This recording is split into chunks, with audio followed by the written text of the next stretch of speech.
Hello, good morning, good afternoon, good evening, and good night, everyone, whatever time you're listening to this. We do hope you have had or are having a wonderful day, and if not, hopefully we can make that a little bit better. For those who don't know me, my name is Jarrell, My name is Marissa.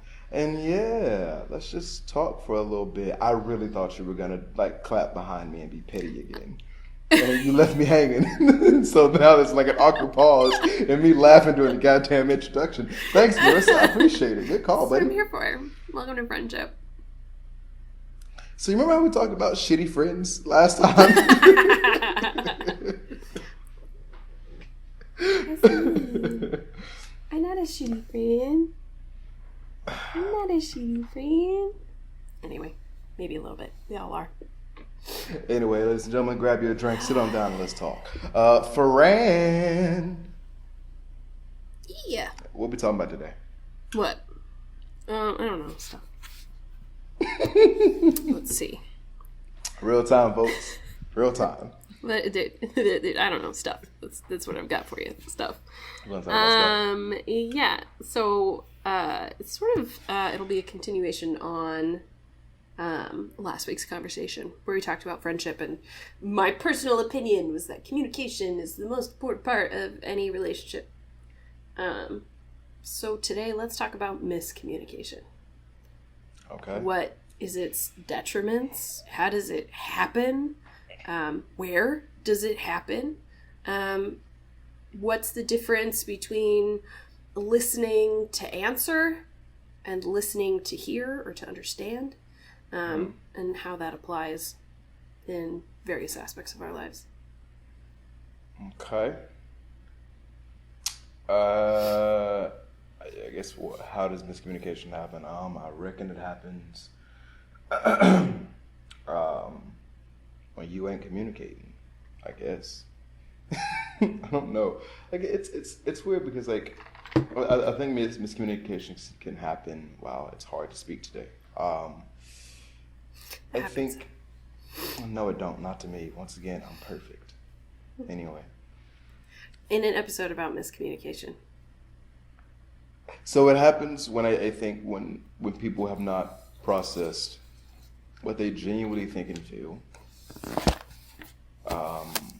or when they are too afraid for whatever reason to genuinely say what they think and feel, and so they end up saying something that they don't really mean. I think it can happen when the person who's hearing whatever's being said, when they only hear what they want to hear. And so then I guess I don't know if that's necessarily a miscommunication. I think that's just someone choosing what they want to hear, I guess.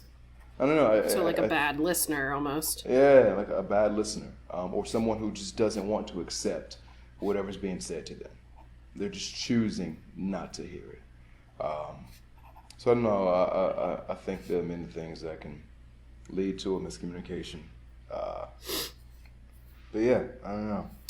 So you've kind of started with one of the ones I want to hop on here is one of the first things you had to say is that there are people who, all among us, right, where we're not fully in touch with how it is we feel about something. Where? Be it important or unimportant. And so we end up saying something that doesn't end up being the truth. Mm-hmm. So, like, let's talk about lies. You know, how do lies and miscommunication work together? Is a lie a miscommunication? Because miscommunication implies that there's a lack of understanding between parties. Mm-hmm. Is someone intentionally providing a lie causing a miscommunication? Or are they intentionally communicating something to create a false understanding? I think the lie creates a misunderstanding. So you do feel like a lie is inherently a misunderstanding? I think, because I think when I hear miscommunication, I hear, oh shit, I fucked up, I didn't mean that. What I meant was this, right? Okay. Mm-hmm. When someone lies, I think that is a deceiving. It is a tactic to deceive or mislead somebody, which then leads to me misunderstanding. So you didn't miscommunicate shit. You led me to believe and understand something that was not the case. Okay. So that's my thought on that, just initially, without thinking about it. Yeah, no, I'm with you on that. Because I do feel like it's where it becomes, so miscommunication isn't inherently two-sided, right?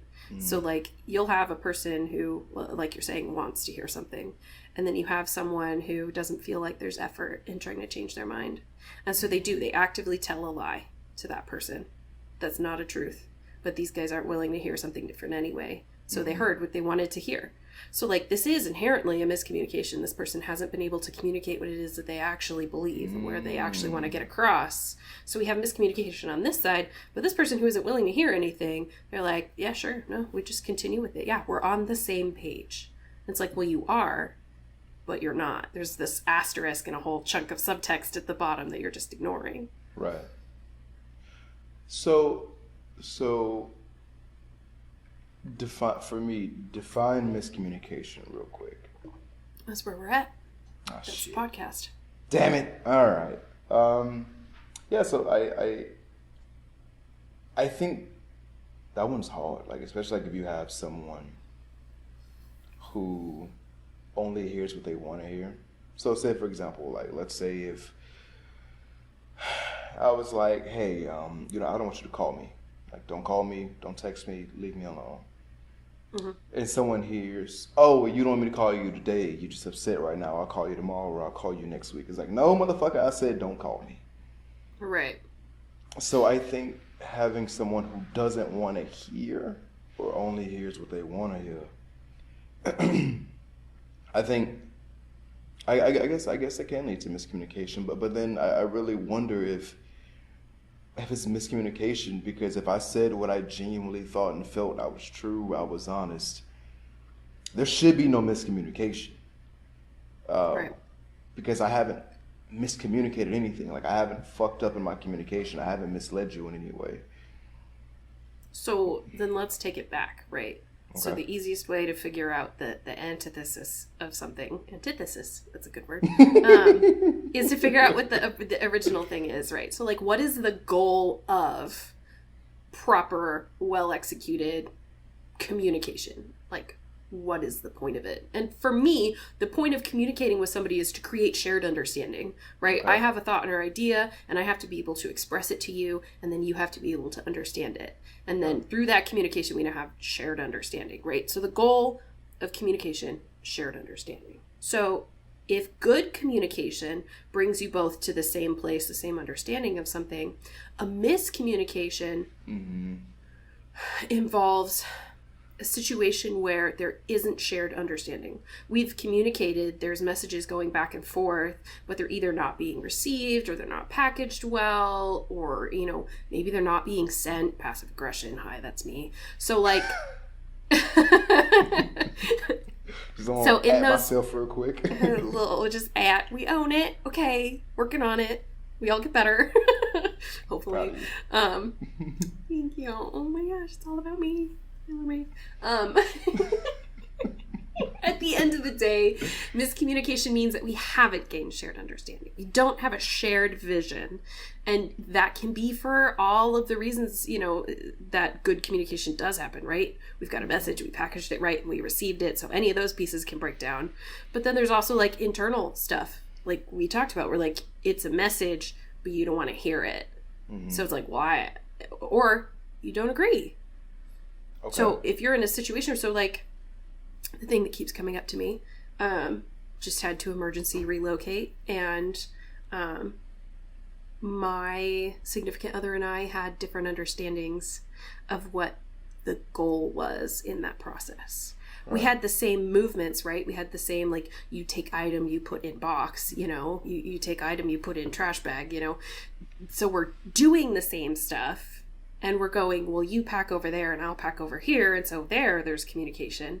But we didn't have a shared vision of what we were doing. Are we getting everything out? Are we doing it all today? Is the goal to get it done as quick as possible? Are we going to store things, or are we going to put everything in the building? We didn't have a shared understanding of what that goal was. And so we ended up fighting like mad people, just so pissed at each other because we went through the phases of doing the thing, but one person wanted to use storage and the other person didn't, and so this person packed so that items that could be stored were in one box and items that they needed were in another, and this person just shoved everything in a box. So like where are we? What is the intent? And like, these boxes can go in storage. If you want to do that, cool. But like, my box is a mix of stuff. Like, it can't go in storage. Right. And so we didn't have a shared understanding. And so even though we were talking and there were messages and they were being sent and they were being received, we still didn't have a shared understanding. Okay. I like that. Point of communication is to get to a shared understanding. So then my question becomes, how do you or can you effectively communicate with somebody who, once again, they don't want to hear or they don't want to accept what you have to say? Like, you ain't getting to a shared understanding. It's like talking to a wall. Like, you can keep talking till the cows come home, but you ain't gonna get nowhere. Can you communicate with that person, and do you, or how do you?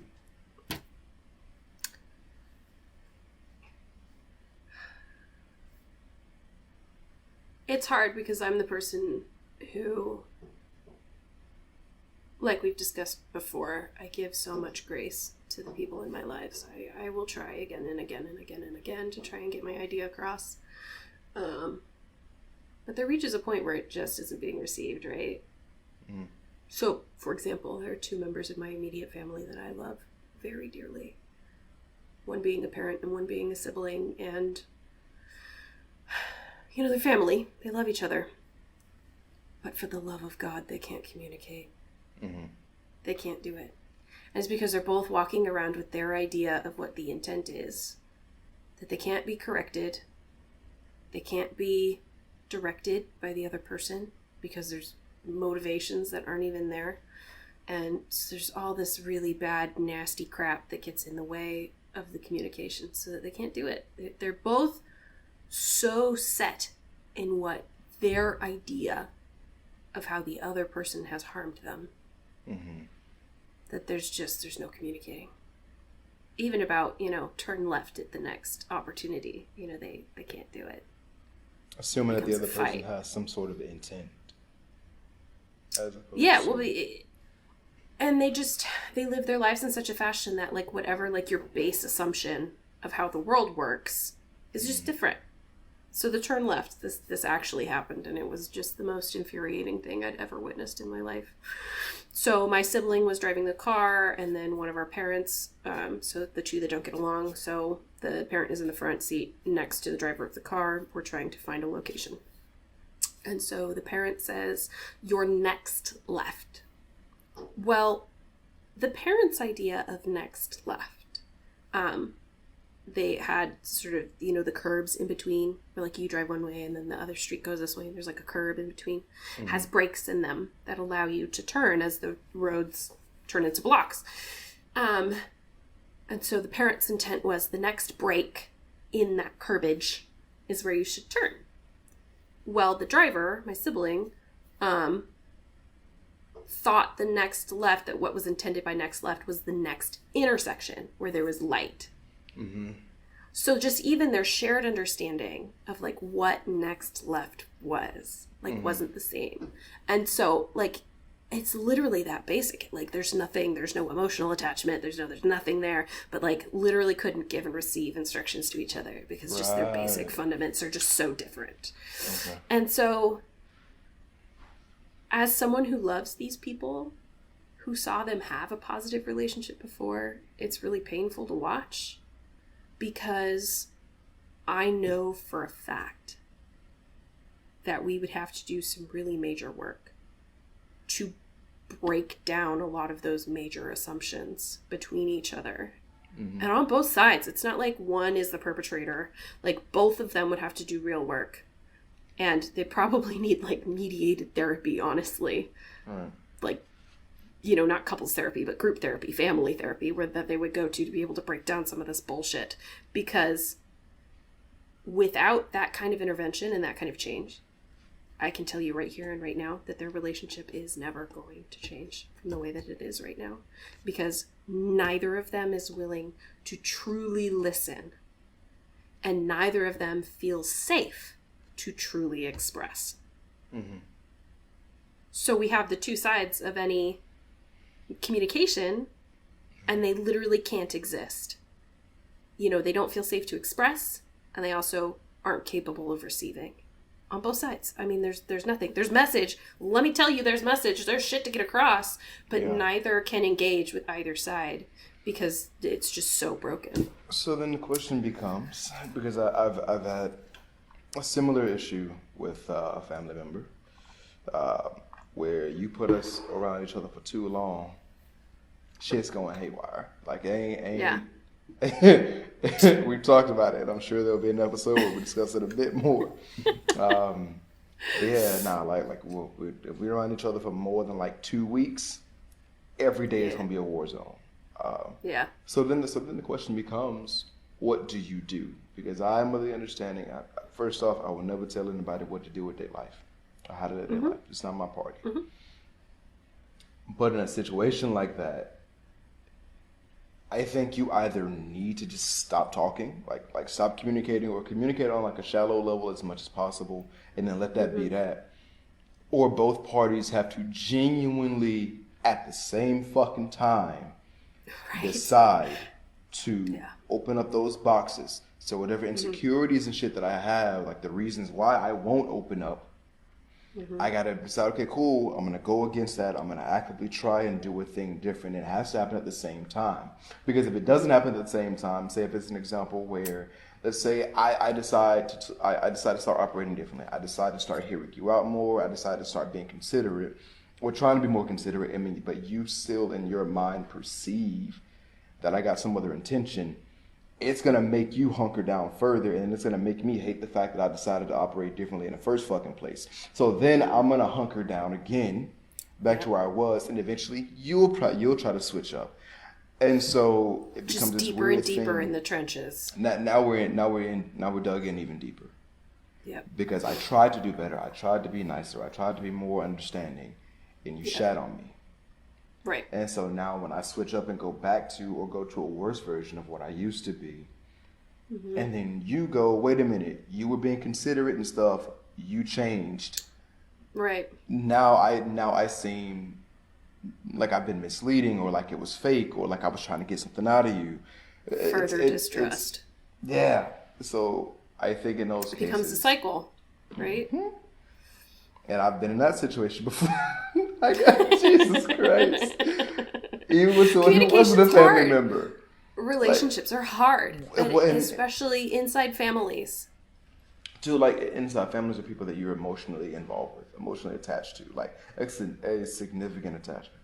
There's all this context. You can't just pull it out. It's not just one occasion. It's like, you remember when I was 5 and you pushed me off the swing, fuckhole. Like, damn, all right. You want to talk about it, buddy? Okay, well, but it becomes like, it devolves just so quickly, right? Where it's like, why can't we just deal with this thing that's happening right now? And it's like, well, because this thing that's happening right now would not have happened. It's because, exactly. We wouldn't be dealing with right now had you not did this shit back then. You know what? I'm gonna use the sideways finger point. Yeah, back then. It's like a really great, like, I want you to have a wand. I want you to be like,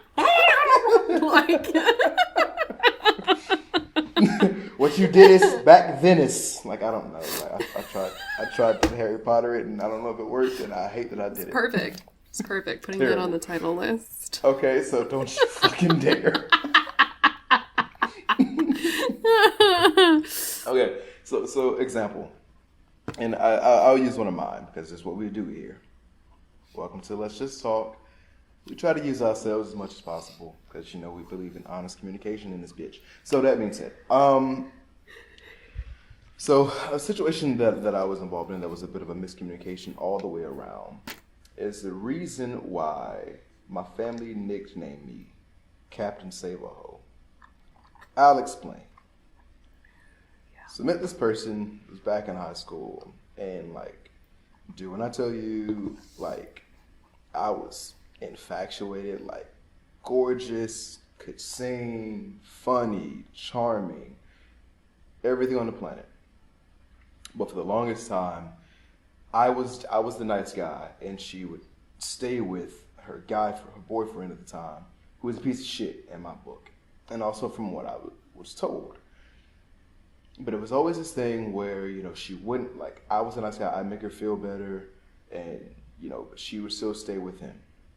Then eventually they broke up. Or sometimes they break up, get back together, break up, get back together, whatever. Eventually they broke up.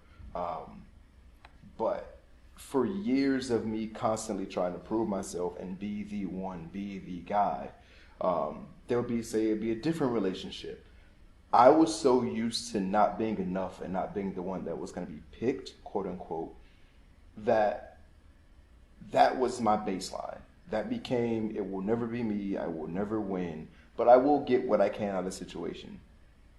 Not going to say what all took place in the relationship, but there was a lot of, as you like to call, physical involvement. But it got to a point to where, because I got so used to being shunned, that whenever she did open up and she got soft, and I remember there was this one day, it was our senior picnic day. And it's a day that she uses as well as a way to recall what happened to her. Was she finally, as she says, threw herself at me. Open, ready to go, wanted to be with me, chose me. But because for the last couple of years, I'm used to not being enough. Like, I've watched you finally leave that guy and then deal with other guys in between. I'm not hearing that shit. That don't make sense to me. There is no way you've chosen me. That does not exist. It's not real. It's only a matter of time before you go back to somebody else. And so for both of us, because we're operating in these two different fucking realms, even after high school, the ability to be on the same page never happened. Never happened. Because I was still coming from this one spot, and then she was coming from a different spot. And then whenever I would change, she would still be operating from up here. And then I'd go back to down here, and then she'd want to operate it here. And it's like, it never lined up. Mm-hmm. So it's like this forever miscommunication thing where basically we just had to go, you know what? Us talking probably ain't the best idea. Or like we'll do like what's been called like groundhog. Like every maybe couple of months, maybe someone will send a hey, hope you're well, and then let that, and then back into the hole we go. Yeah.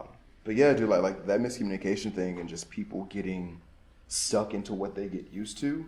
Once again, if both parties aren't willing to make that switch at the same time together, then it almost, I think it never works. I don't think it's possible at that point. Yeah, I feel like that bad listener syndrome, it's a pretty hard thing to break. And I do feel like their inability to listen to each other in my situation is certainly what propagates the situation. Their inability to listen, to hear for the purpose of understanding, as opposed to listen for the purpose of responding. To respond, yeah. Yeah.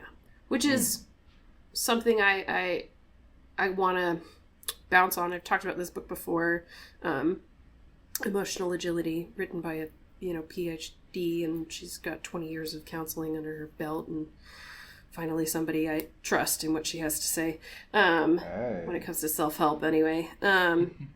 Self-help's such a load of shit. I hate this self-help genre. I feel like it's so toxic. I'm going to tell you there's something wrong with you so I can sell this book. Here's how kale can change your relationships. And I just, it's just, there's so much of the genre that is full of shit. Anyways, this is like real, actual psychology. This is people. This is actual problems as they've been encountered in the world. Let's talk about it. Yeah. And one of the things that she talks about is you can only know what you've been told. That's it. That's all you can know is what you've been told. Because we can speculate and we can assume and we can make jumps, but you can only know what you've been told. And if things go weird and things go sideways because you were told something that was inaccurate, it's not your fault. You can only know what you've been told. But you also have to take responsibility for the fact that you're responsible for what you've told people. Okay. So you can only expect certain responses from the people in your life based on what it was that you chose to say or not say. Because all they know is what you've told them. Which was important for my passive-aggressive ass to hear.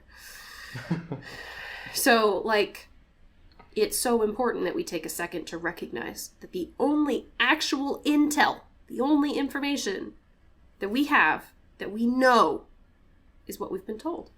Yeah. Which is why it matters what we say. And which is it, and it helps break down all of that assumption and all of that extra crap that falls into it. So, like, the only thing that I know is what you told me. And, like, it's that thing that trumps in any argument, right? Which is like, well, you told me, right? Yeah. I'm operating based on what we communicated on. But then sometimes the response is, but you knew what da-da-da-da-da. It's like, no. I only know what you told me. Yeah. And, I mean, there's a lot of situations. So she uses an example where there was a woman who'd been coming to her for counseling for years and years, and many times had spoken about her husband would come home from work, he would take off his coat, drop it on the floor, and then go inside. And the story was that he was so excited to see her that he honestly had no idea what happened to his coat. He literally didn't even know that he put it on the floor, right? He was so excited to get home and see her that the coat just ended up on the floor. That's sweet. Didn't have the space or the, right? So but the coat on the floor, it drove her insane. And she tried everything. She tried making a big act out of hanging the coat on the hook. You know, she tried walking all over the coat. You know, she tried hiding the coat, you know, or kicking it around. You know, tried to make a big ass fucking deal about this coat on the floor so that maybe he would do something. And then they would argue about it. Why can't you just hang up your coat when you come home? And it became this thing she couldn't get around. It was her number one pet peeve, and it happened every day, and no matter how many times she asked, he just couldn't hang the fucking coat. Okay. And then one day she realized, every time we talk about this, he tells me the same thing, which is that he comes home, and he's so excited to see me that he has no idea what happens to the coat. All I know is what I've been told. And everything else and all of the assumptions and all the other things are things I've done to myself. And so you have to ask yourself, is this a person whose intentions are to harm me? To cause me pain, to cause me annoyance, to make me uncomfortable in some way? Or do they not care about me? Is their intention to cause me pain? And if it's not actively negative, if it's not actively to cause discomfort in my life, I have to give them the benefit of the doubt that what they've told me is the truth. And just like that, she was able to not have a problem with the coat anymore. Because this is my husband, and I love him, and I know that he loves me. And if he were somehow gone out of nowhere, I would miss that fucking coat on the floor. Because he always said that he just had no idea that it happened because he was so excited to see me when he came home. And I love him, and he holds my best interests at heart, and I just have to let go of the fact that sometimes the coat's going to be on the fucking floor. And so when we take out all of that extra bullshit, where it's just like, what have I been told? What has actively been communicated? Mm-hmm. Have I heard it? Have I received it? Have I thought about it? And then do I trust the information that's been given to me? And if you do, it takes apart. I mean, a lot of this stuff just crumbles. It doesn't become as much of an issue anymore because you can know that something as small and petty as a pet peeve about a fucking coat isn't what's actually important. So there's so much of miscommunication that's just whatever you've figured out in your head ahead of time. Yeah. So then the question becomes, it's funny, me and my dad had a conversation today. We briefly were talking about deciding what you can and cannot deal with. Like, what are your no-flies, your no-goes, as far as the relationship goes. So I guess in that case, my question was going to be, do you just accept that the coat's going to be on the fucking floor and just go, you know what, fuck it, fine?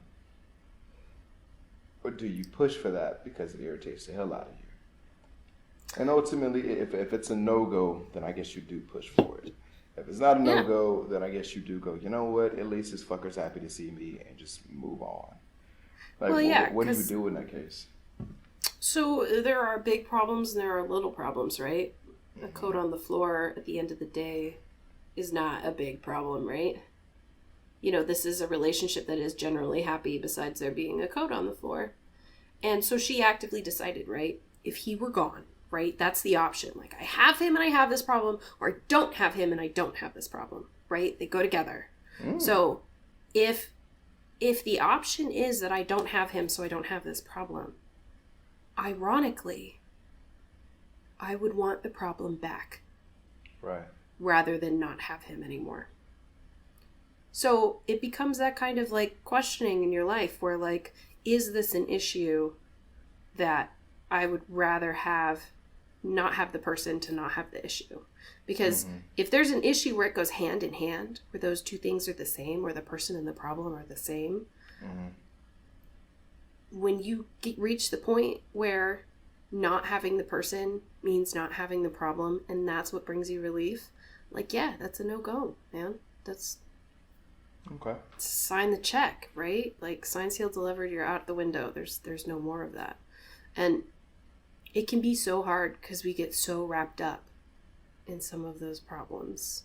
Like, there'll be something that you notice, and then you keep noticing, and then you keep noticing, and you keep... So, like, again, it begins this cycle where you're in your head, and it just gets worse the more you see it and the more you experience it. And you have to decide, is this a problem that's really worth leaving someone over?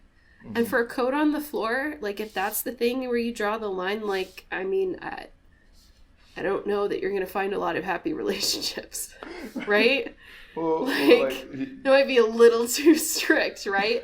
But then there's, all kinds of other lines that we draw in our lives. I mean, I have a friend who would not have sex until after 3 dates.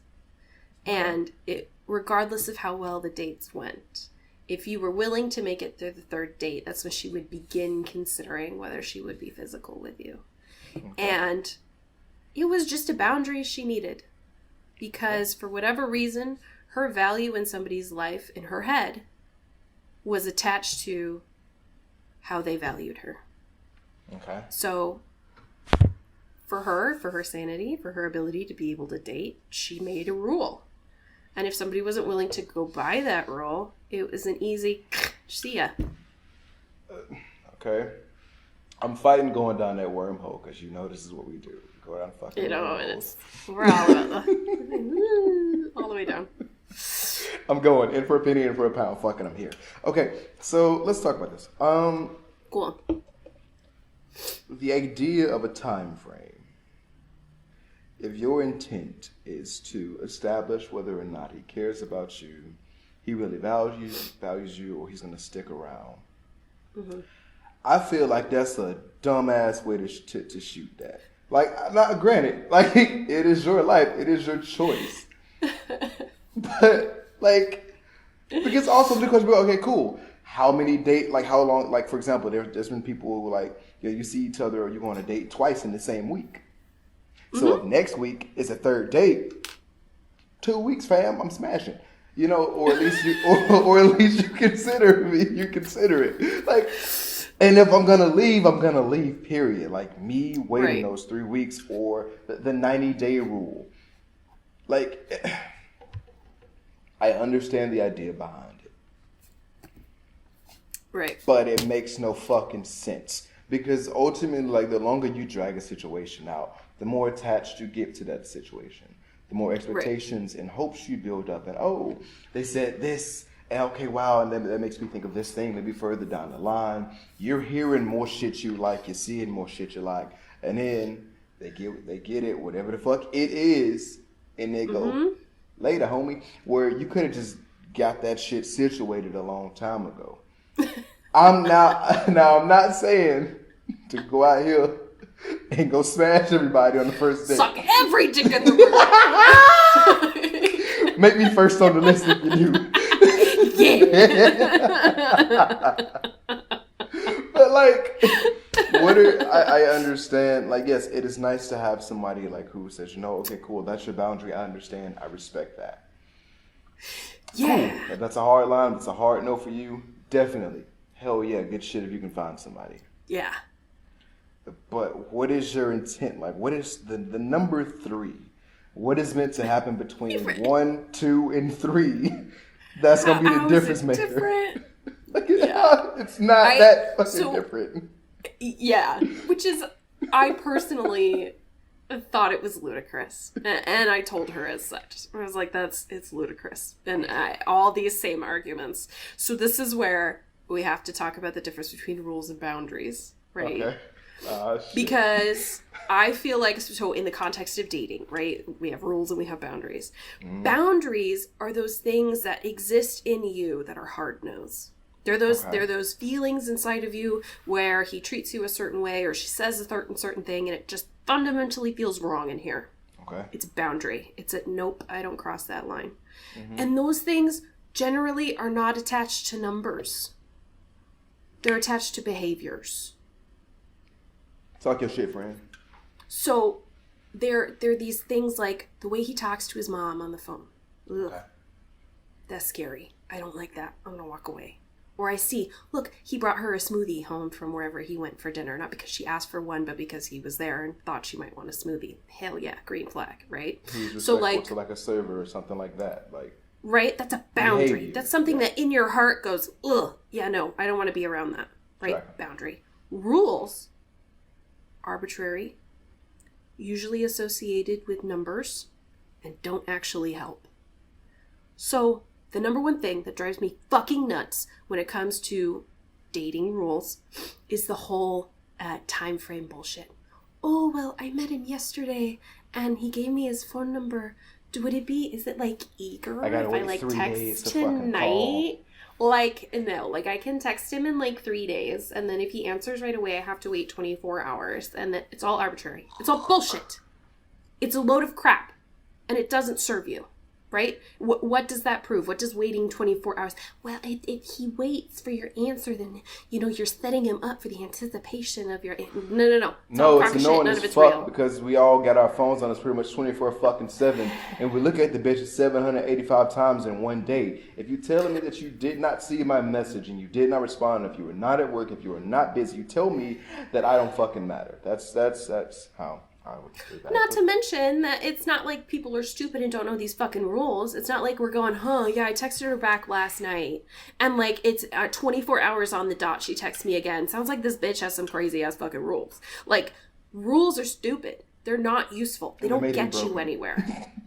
Yeah, so like, what are you doing? Making your girlfriends feel better about the way you date? Like, what is the purpose? They're arbitrary. They do nothing. Ass backwards. That shit is... Not to mention that it is fundamentally harmful to the building of a long-term relationship.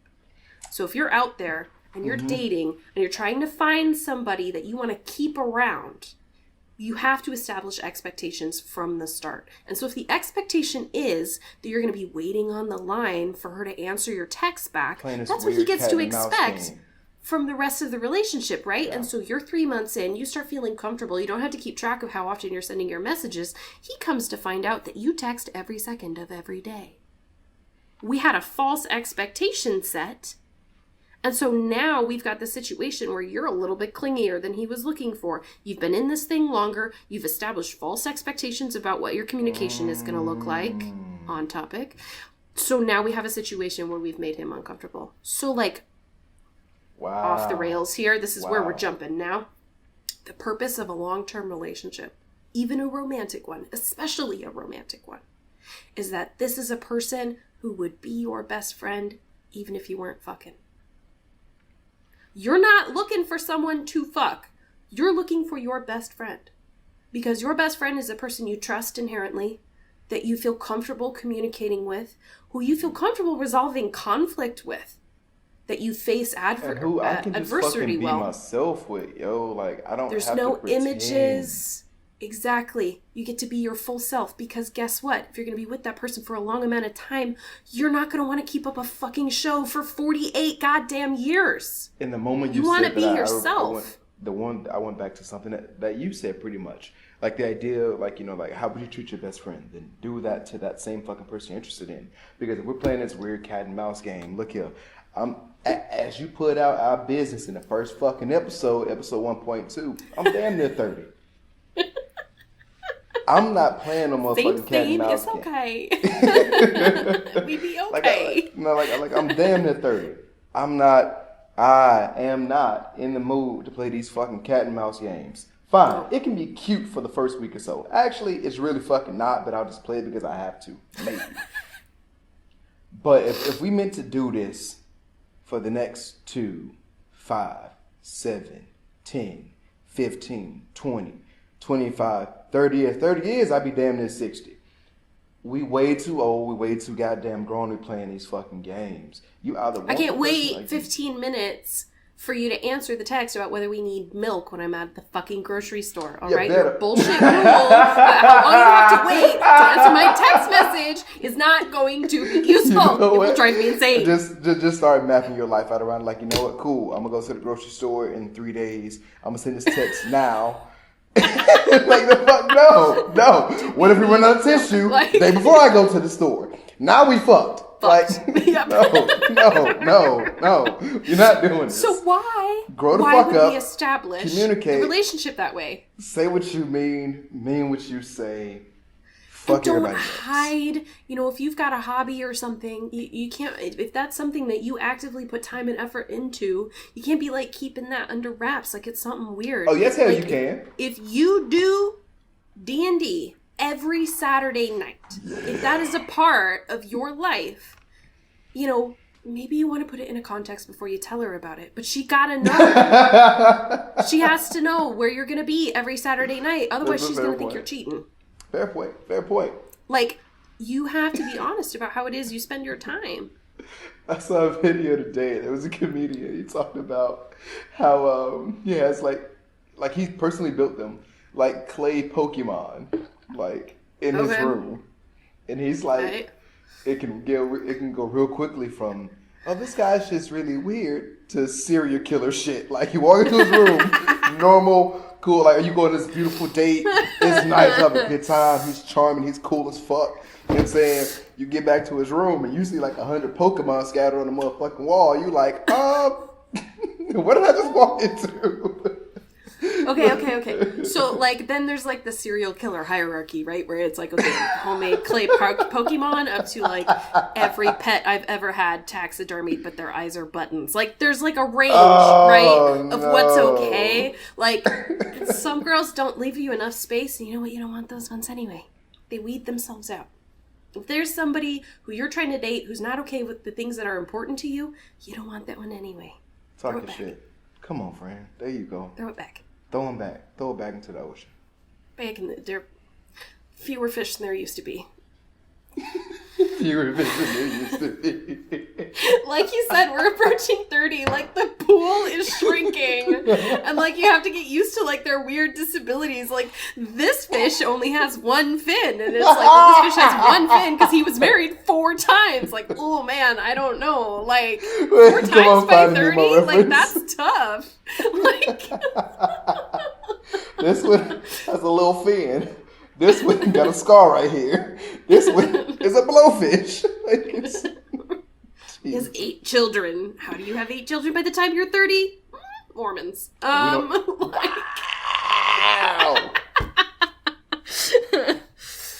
Look, I'm Catholic. I can say it. It's okay. We're just as bad. We're just as bad.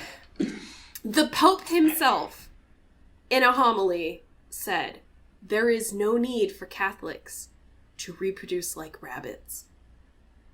That's how bad it is.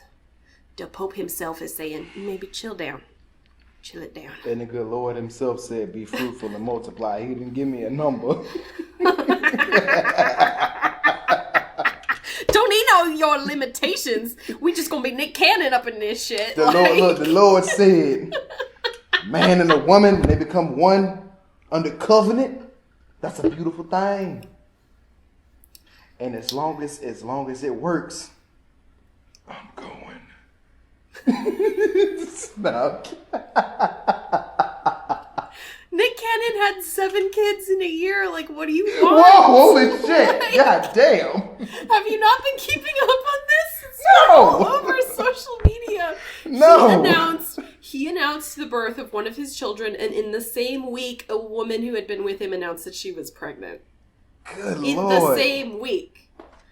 You gotta Okay. Google this shit. It's hilarious. Okay, real quick. This is the way to fuck off topic now. And if you want to put this in a different video, We're fucking out of here.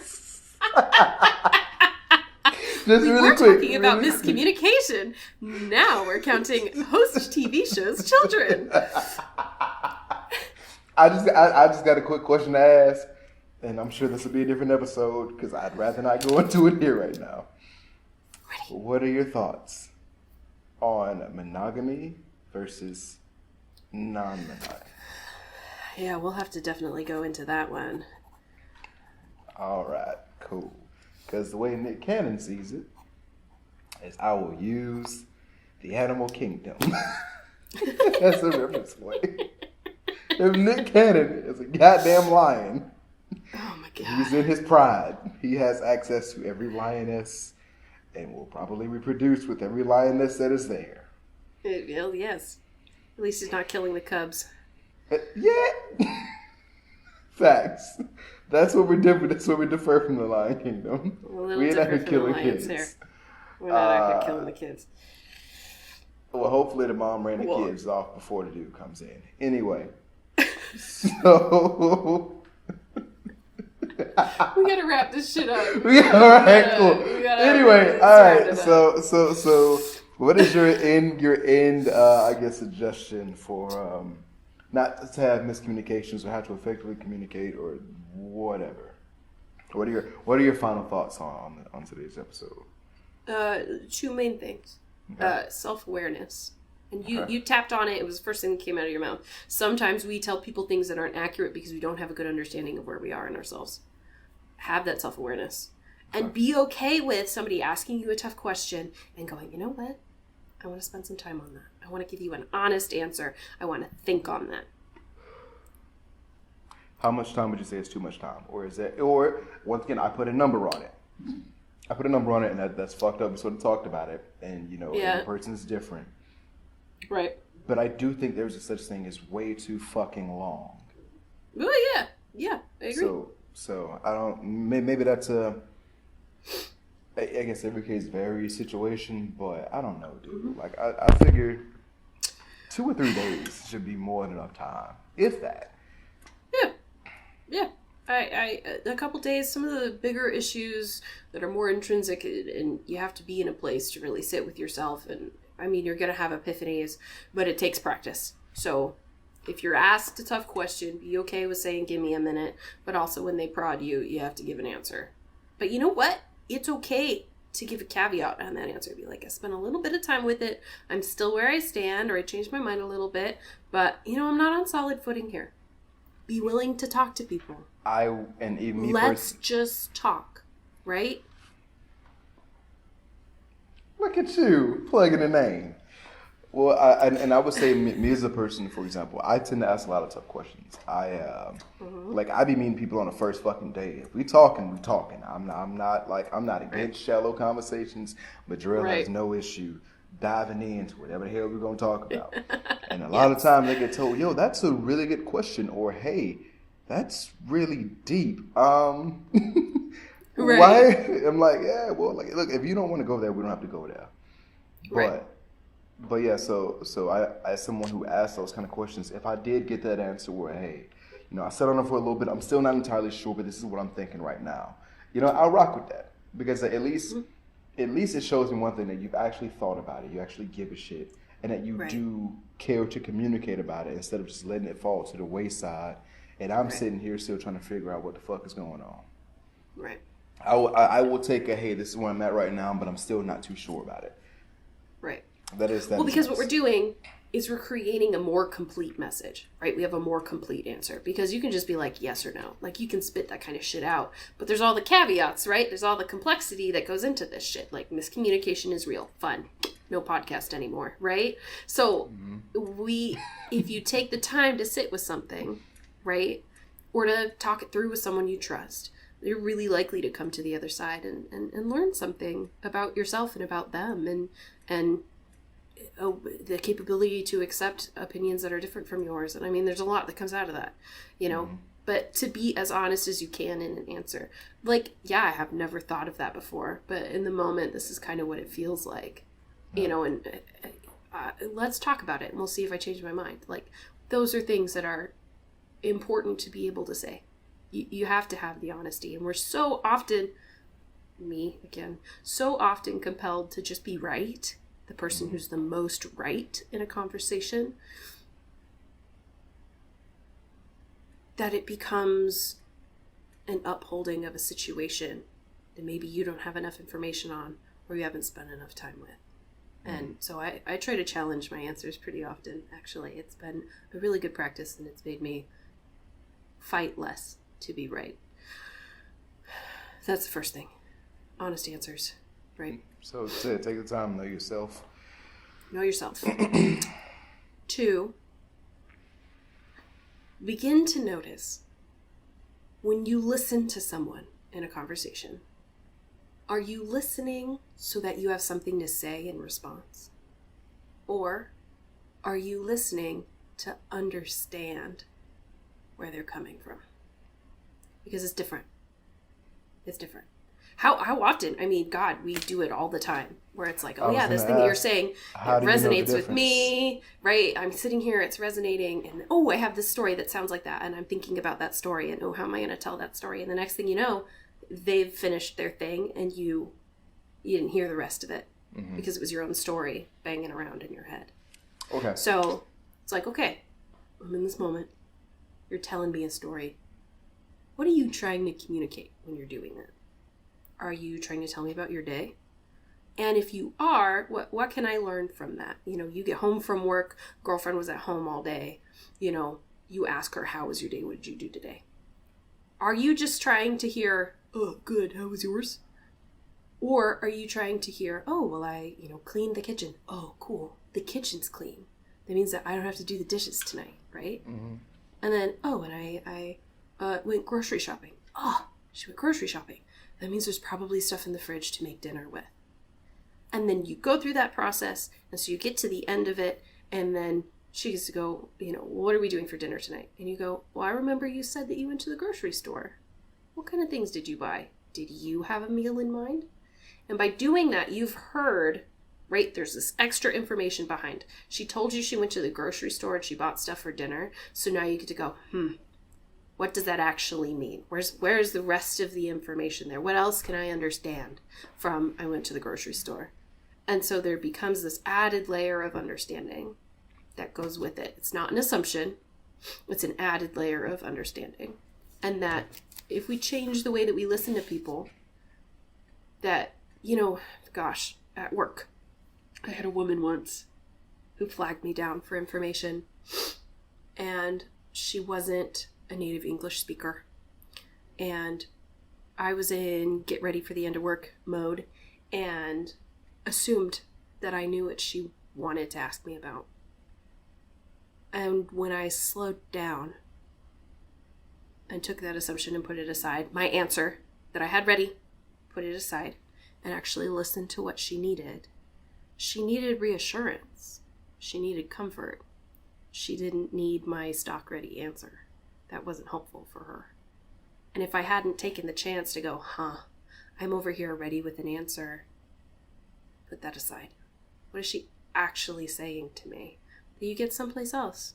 This is the technique that was taught in, God, another fucking book. I didn't read this one, though. My mother recommended it. It's called Splitting the Difference, and it was written by an FBI negotiator.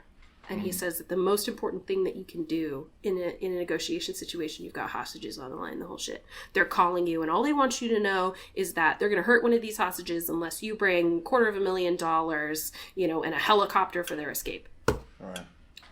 And if you actually go, you're like, well, interesting. I see. Okay, so you're planning to get away. What for? Where to? Who for? What are you trying to escape from? And then you come to find out that, he's holding up the hospital because the insurance company refuses to pay for her medical bills.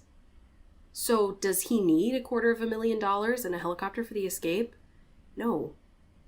He needs someone to contact the insurance company and see what the fuck is going wrong. Yeah. like what his actual needs are. Well, he's communicating, right? He's trying to communicate this thing. And sometimes you have to listen, really listen. And instead of thinking, well, fuck you and your $250,000, I don't have that kind of money. And why do you deserve it? You know, instead of being ready with your response, what are you trying to communicate here? And investigating that will get you further in your relationships. You know, when your girlfriend comes home, how was your day? Fine. Your voice is saying one thing, but your tone is saying another. Sit down, honey. I love you and I care about you. What happened? That's another topic because it was actually saw a video where a guy said that if a dude trusts you with his vulnerability one time, like, and you do the wrong thing with it, you will never get that again. Yeah. Time for another day. Yeah. Okay, so we got know yourself. Know yourself. Listen to understand, not to respond. Okay, I like it. I'm not smart. I got nothing. I'm gonna I'm gonna go. Be honest and listen. Why you had to get all country when you said that? What you trying to say, friend? What you trying to communicate to me right now? What you trying to say? Huh? Trying to be funny. Just trying to be funny. I know I'm from the South. I'm a simple man. Be honest. I know. I say some dumb. I say some stuff every now and again. I know that. Did you just edit yourself saying shit? Did you I did. I know. I say some dumb other stuff.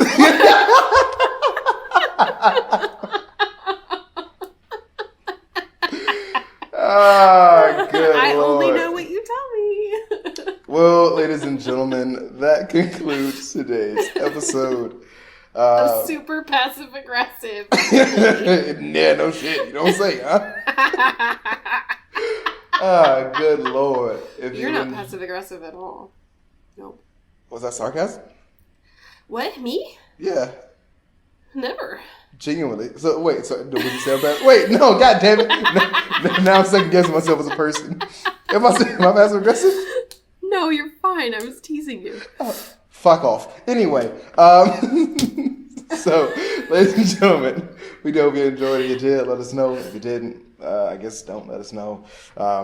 If you have, we would love to hear your input. Any ideas you got on communication/miscommunication. If you would like to follow us on the socials, our Instagram is M&J. Let's just talk, and we'll work on the other stuff. We'll get it to you somehow. Friend, anything else you want to add? One day. Nope, it's another day in paradise. It's been a ton of fun. If you have any ideas, things you'd like to hear us talk about, or if you have any opinions about things we've already talked about so far, send us a message on Instagram, the email. Let us know where you're at. We'd love to read your responses and respond to those items. We'd love to. Who speaks French? Who is this we? We ain't reading nothing. Anyway, in the meantime, okay, well, I care. Jarrell doesn't care. I care, though. I told y'all I'm not nice, okay? I'm a mean person. So you're perfect, but you're not nice. Yeah. Okay, cool. When you're perfect, you don't have to... Self-descriptor, perfect, not nice. When you're perfect, you don't have to be nice. Anyway. In the meantime, between time, take care of yourselves, take care of each other. Much love. We out. Bye.